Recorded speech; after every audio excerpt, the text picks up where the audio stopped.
In the key battleground state of Pennsylvania, Joe Biden is outpacing President Trump in nearly every poll.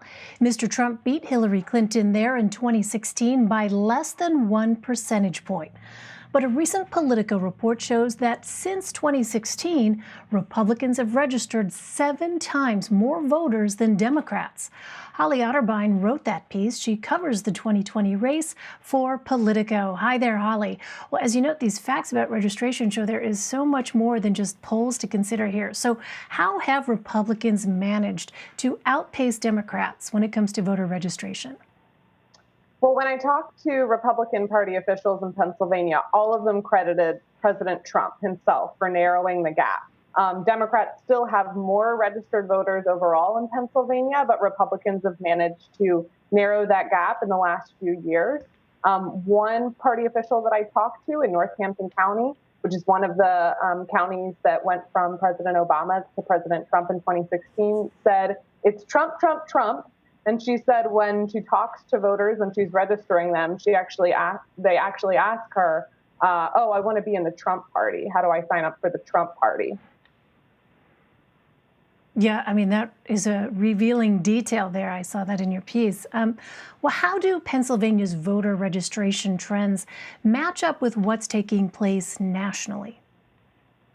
So nationwide, because of the coronavirus, the number of people registering to vote is lower than normal. It's actually declined during the pandemic. But the people who are registering, a recent report found nationally, have tended to be in demographic groups that usually favor Republicans. So whiter, older, less Democratic groups. And if you look at other key swing states, that are similar to Pennsylvania, such as Wisconsin. That was another very important Rust Belt state that Trump won in 2016, really helping his victory to the White House.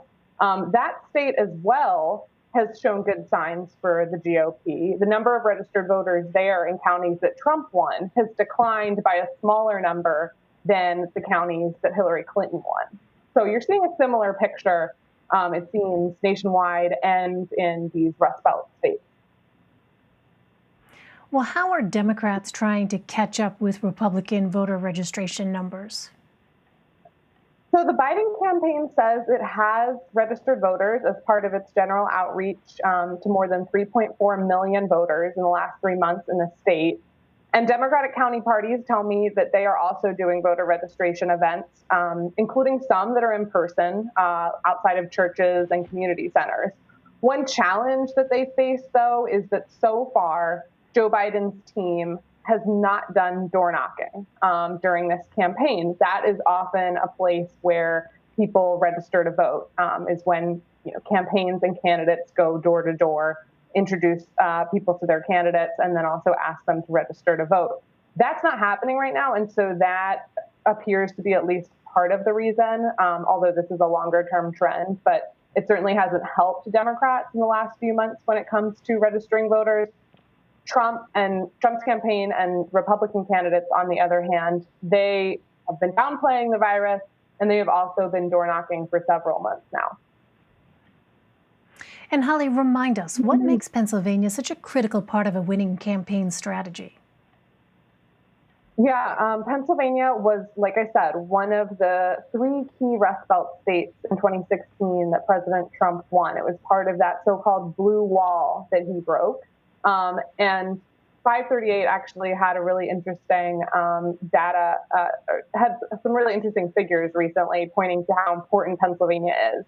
They said that their model gives Trump an 84% chance of winning the presidency if he wins Pennsylvania.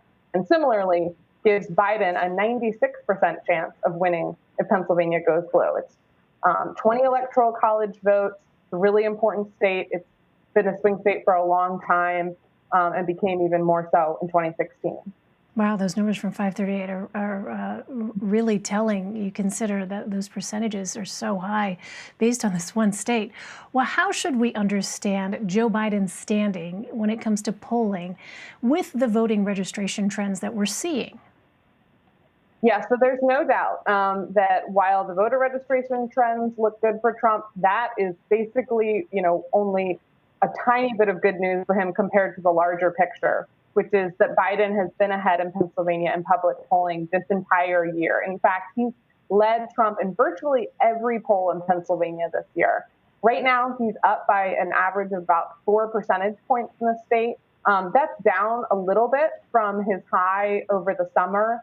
Around July, he was up by about 8 points, so that's been halved. But Democrats say they were long expecting that to happen. The Biden campaign has been saying for a long time they knew it was going to narrow, and that's what's happening now. And when you talk to elected officials, party strategists on both the Democratic and Republican side in Pennsylvania, they all say this is going to be a close race, just like it was in 2016. That year, Trump won Pennsylvania by less than 1 percentage point, and they expect it's going to be a nail-biter yet again. All eyes on Pennsylvania again. Holly Otterbein of Politico. Thanks very much, Holly. Thanks for having me.